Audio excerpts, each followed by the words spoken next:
حاضر کی دعوتوں کا اگر اندازہ لگانا ہے تو شادی ولیمہ کی سجاوٹ اور ضرورت سے زیادہ ڈشز سے لگایا جا سکتا ہے۔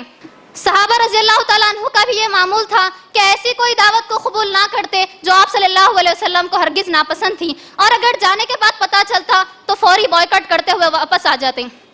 اور حذیفہ بن الیمان نے فرمایا جو جس قوم کی نقل اختیار کرے گا وہ انہی میں سے شمار کیا جائے گا۔ اللہ نعوذ باللہ، اللہم زد فزد۔ حضرت عبداللہ ابن عباس رضی اللہ تعالیٰ عنہ روایت کرتے ہیں کہ نبی صلی اللہ علیہ وسلم نے فخر و ریا یعنی دکھاوے کی دعوت کرنے پر دعوت کھانے سے منع فرمایا، کیونکہ دکھاوے کے لیے لوگ سود پر لاکھوں کا قرضہ لے رہے ہیں، بڑے بڑے لیڈرز اور سیلیبریٹیز کو بلا کر غیر شرعی کاموں کو انجام دے رہے ہیں۔ کیا غیر شرعی دعوتوں کے بائیکاٹ کے لیے نئے اجماع یا اجتہاد کی ضرورت ہے؟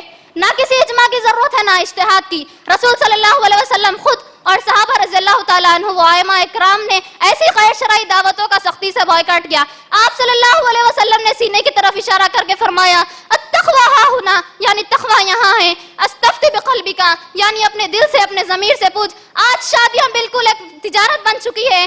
ایسے موقعوں پر، ایسے وقت پر ہمیں کئی خلفائے راشدین پر غور کرنا ہوگا کہ کس طرح انہوں نے حالات میں تبدیلی کے ساتھ پیدا ہونے والے نئے مسائل سے نپٹنے کے لیے اجتہاد کیا۔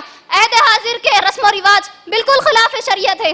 النکاح من سنتی کے تقاضوں کی بالکل الٹ ہے۔ النکاح من سنتی کیا ہے؟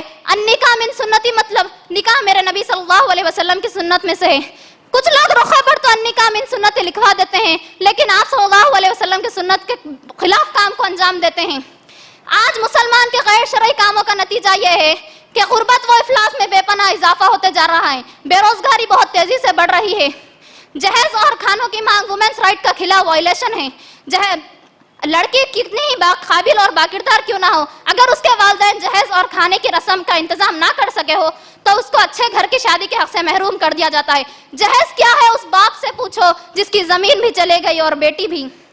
رسم جہیز نے مار دی بے شمار بیٹیاں، اب اس رواج سے ہے بیزار بیٹیاں، اب اس رواج سے ہے بیزار بیٹیاں۔ کیسے انہیں جہیز دے، کیسے کرے شادیاں، جس غریب باپ کی ہو دو چار بیٹیاں، جس غریب باپ کی ہو دو چار بیٹیاں۔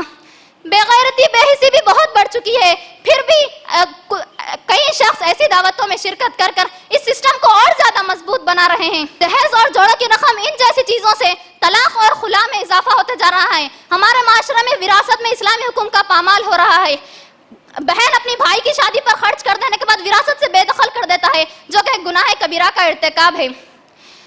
جہاد کے لیے صحابہ رضی اللہ تعالیٰ عنہ بڑھ چڑھ کر حصہ لیتے تھے، ایک جنگ سے لوٹتے بھی نہ تھے کہ دوسرے جنگ کے لیے تیار ہو جاتے تھے۔